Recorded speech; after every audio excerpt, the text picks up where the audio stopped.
Meus cumprimentos ao presidente Hudson Leal, que está presidindo nesse momento a sessão, e aos colegas ainda presentes aqui no plenário, aos funcionários da casa, aqueles que nos assistem pela TV Assembleia, os que nos visitam nas galerias.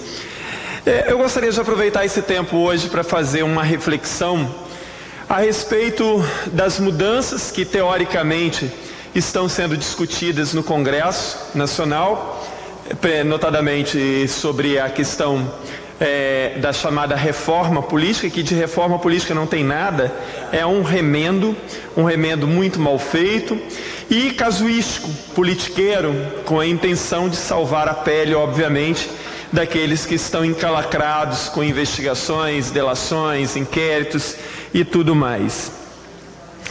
Eu tenho dito sempre que em vários segmentos, em vários setores, não só no da reforma eleitoral, mas a gente vê isso também na saúde, na educação e na segurança.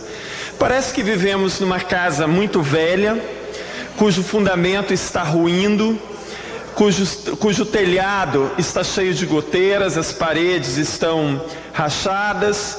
E aí, de tempos em tempos, ao invés de se pensar uma forma de fazer uma reforma profunda nessa casa, dar um fundamento melhor a ela, consertar as paredes, consertar o teto, então de tempos em tempos se tem uma grande ideia: vamos pintar as paredes dessa casa com uma cor mais vibrante e aí nós vamos resolver o problema.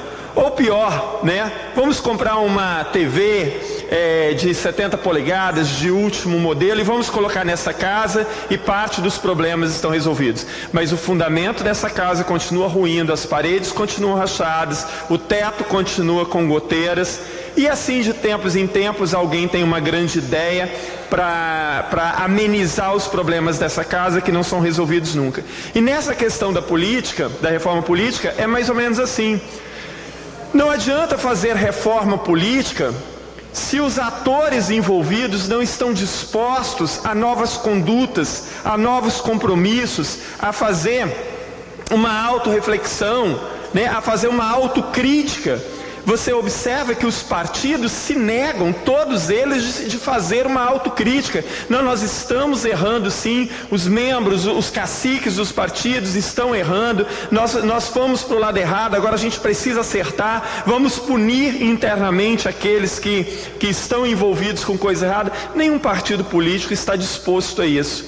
Então, as maquiagens vêm através de pseudas reformas, que não passam de remendos, para engambelar a opinião pública, como se isso fosse resolver alguma coisa. Se as pessoas não estão dispostas a novos comportamentos, a novas condutas, nenhuma reforma vai dar jeito nisso.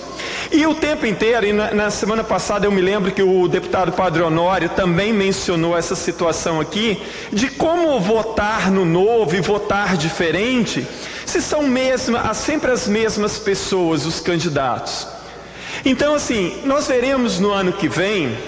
Aliás, se a gente fizer uma reflexão hoje, principalmente na política nacional, a gente vai ver que aqueles que ocupam, por exemplo, o chamado alto clero do Congresso, tanto na Câmara quanto no Senado, são deputados e senadores que estão há 20, 30, 40 anos na política nacional. E entra governo, sai governo, não interessa, eles sempre estão lá, aliados do governo, sempre se projetando, sempre fazendo trocas, são figuras como Renan Calheiros, Romero Jucá, José Serra, enfim, e tantos outros. Então, e aqui no Estado, às vezes também não é diferente. Então, como votar, né, diferente, por exemplo, no ano que vem, provavelmente para a presidência da República, nós teremos grande parte dos candidatos velhos conhecidos dos brasileiros que sempre estão ali, sempre estiveram imiscuídos em tudo isso.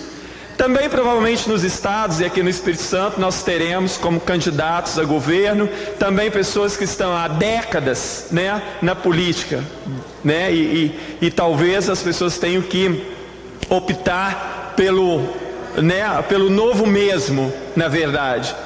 E então é necessário se pensar a política, e a população precisa pensar a política de uma forma diferente, porque muitas vezes aparecem novas pessoas na política, mas logo alguém vai dizer, não tem experiência, não sei mais o quê. Então, se a experiência é aquilo que a gente vê no Brasil, e aqueles que dirigiram o país, os estados e muitos municípios nos últimos tempos, então experiência não significa muito em termos de melhorar efetivamente o país, principalmente na questão da corrupção, né? Na questão de uma necessidade de políticas transparentes, de políticas participativas, de políticas que pensem e coloquem a sociedade em primeiro plano.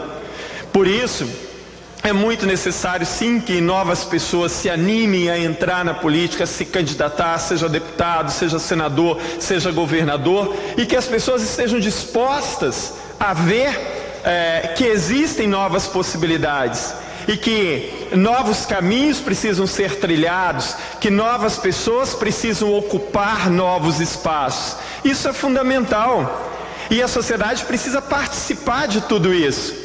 Porque normalmente vai se dizer assim, para uma pessoa se candidatar, sei lá, a governador, ou a senador, ou a presidente, precisa fazer uma série de conchavos. Esta é a velha política. Então não seria necessário se pensar que talvez nesse novo quadro, diante de tudo aquilo que a gente está vivendo, que os candidatos precisam fazer pactos com a sociedade. É com ela que esses pactos precisam ser firmados em primeiro plano. E não pactos na base do toma lá da cá, que é isso que tem se experimentado e se aprofundado no Brasil nos últimos anos e que nos levou à situação que nós vivemos hoje. Então o espaço para o novo tem que existir. E a população tem que estar disposta a fazer uma análise melhor a respeito dos candidatos que ingressam na política, ou aqueles que já estão na política, para que sim se faça uma escolha muito melhor. É claro que votos, né, quando a gente vota numa eleição, o voto ele é sempre uma aposta. Você nunca vai ter a certeza absoluta de que você deu um voto certo e que aquilo que você imaginou sobre aquele candidato vai se realizar e aquele candidato vai se portar como você imaginou, como você planejou e pelos motivos pelos quais você votou nele. Então vai ser sempre uma aposta. Agora, por outro lado, e a gente viu recentemente uma iniciativa lá em Nova Venécia, né, em que pessoas da sociedade civil criaram um grupo para monitorar a Câmara dos Vereadores. É isso que a sociedade tem que fazer também.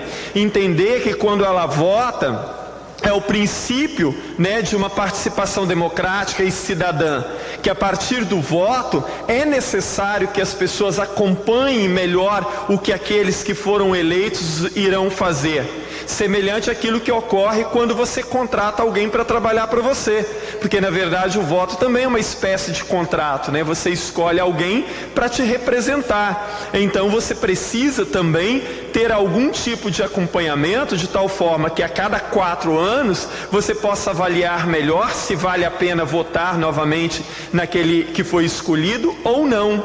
Mas isso a sociedade precisa se animar a fazer. E no ano que vem eu espero que novos nomes surjam sim para o governo, para o Senado, para as assembleias, para o Congresso Nacional, porque a política precisa ser renovada. E quando a gente observa as reformas que estão sendo feitas no Congresso, elas vão na contramão disso, ou seja, são reformas que claramente dificultam as mudanças tão necessárias, que dificultam a entrada de pessoas novas que possam dar, né, um novo fôlego à política nacional, e isto é muito lamentável. Se observa, como eu disse lá no começo do meu discurso, né, que os políticos e os partidos não se mostram nem um pouquinho dispostos a novas condutas, a fazer uma autocrítica, a fazer uma limpeza interna nos seus partidos, mas querem, através dessas reformas, dar aí uma mão de tinta para mascarar a realidade e confundir a opinião pública. Então estejamos nós atentos para todas essas ações e para isso que está sendo chamado de reforma, para que mais uma vez vez a população não caia no conto do vigário, acreditando que isso melhora, que isso é mais justo, que isso é mais democrático. Lembrando que nessa questão do distritão, no mundo inteiro só existe 4 países e países obscuros onde isso existe. Então, creio que estamos indo no caminho errado. Muito obrigado, presidente.